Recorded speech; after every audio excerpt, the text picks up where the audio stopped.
Today, let us learn a few important necessary tricks in MS Excel. So the first thing that we are going to learn today will be filling. So for example, if I have to type 1, 2, 3, 4, 5, I have to type manually, but there is a better way of doing that. I have to just type 1, select the first one, drag and drop, and I have to click fill series. It fills up easily. Say for example, I am writing a password. I am creating a username and a password. The username will be username1, username2, and I have people. So that would not be convenient for me to write all of their names. I just write the first two and then drag and drop. The series is filled. But I want to write a common password for all of them, say password 135. And I want to make sure that everybody, all the users in my class are using the same password. So I just write the password once, drag and drop.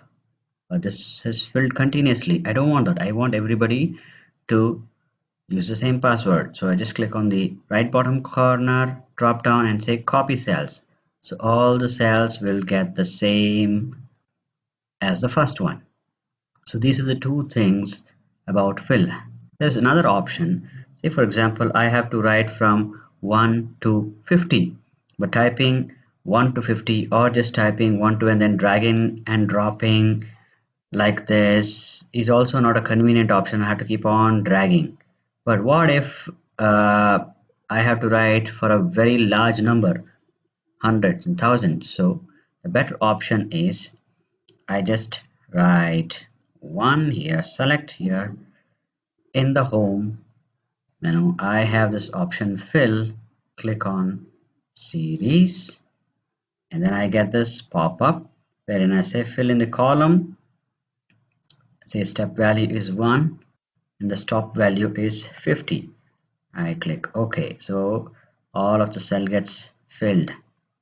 Okay, it's pretty simple. So if I have to write here fill series, okay, put in the column, step value is 2 rather than 1. Okay, stop value is 50. Say OK.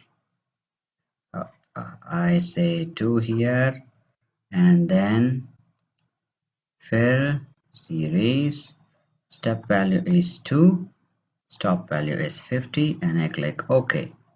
Oh sorry, I filled in the rows. Okay, so it jumps it in the count of 2 again. So type 1 here, fill series, step count of 3,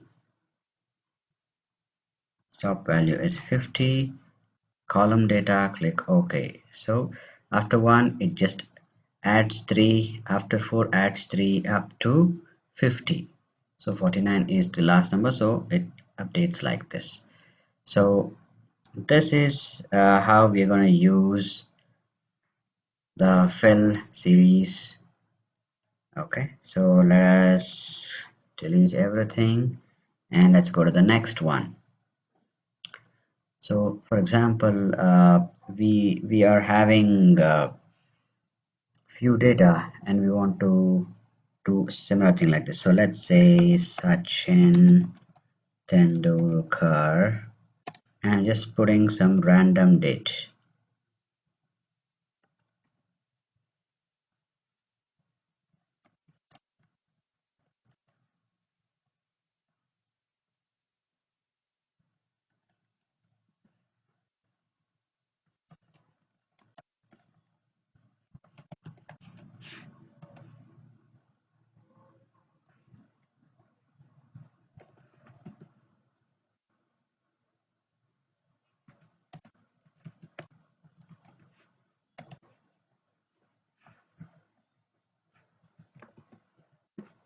Okay, I want to split this there are so many data in this column. I want to follow the format of Sachin and then Tendulkar.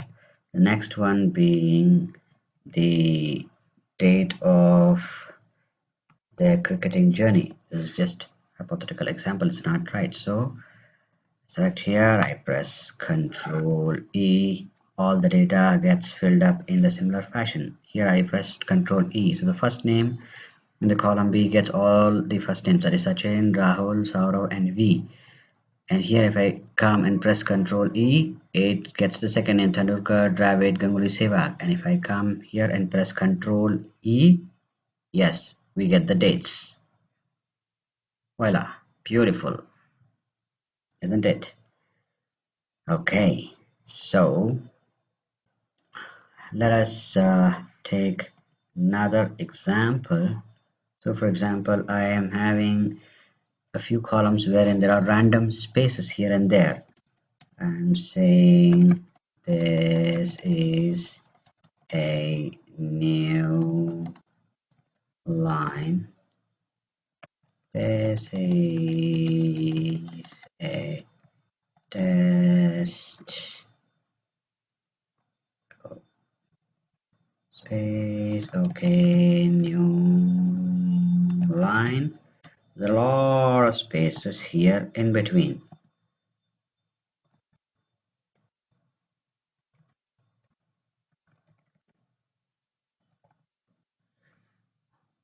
As you can see, there are a lot of spaces here, but I want to trim all the spaces. So how do we do that? It's quite simple. So we just say equal to trim and say proper of this, close the braces, press enter. Beautiful, all the extra spaces are removed. I'll just select the first one, drag and drop to the next. As you can see here, if I expanded the first column, this is this big because the full stop is in the last and there is a space in the end. So this is expanded to this length. But if you take column B, it has removed all the extra spaces, and here we are. Isn't it beautiful? That's the beauty of Excel. Okay, next another common one which we usually do. Say for example, I am having profit, okay, and I am putting some value. I'm putting some random value. Of course, this can be put against certain dates or certain items. So how we go about that? We can do it simply by saying is equal to sum of, I can select all of them, close the bracket, put it. Beautiful. Okay. The other way of getting the sum is just select all of the column where we want to see the addition of it. Come to the right bottom corner here, we can see 73232. It's a default function of the Excel, and here we are. We get the same answer. Okay, let's do one more way. Just copying them here. I come to the point where I have to add them. I have to see if there are a few of it, it's quite easy. So if there are a very huge number, then I have to come here and then press is equal to sum of. I have to keep on dragging for a long time for all the rows. Okay, so it's not very convenient. So let me do it in a different way. So I just copied all of it, come here, and we have a simpler option. You have to press Alt and then press an equal to. That's it, simple. The number here and here tallies. So I don't have to write sum is equal to sum of and then drag and drop all the cells. It can be done in a much simpler way by pressing Alt and equal to. Thank you all.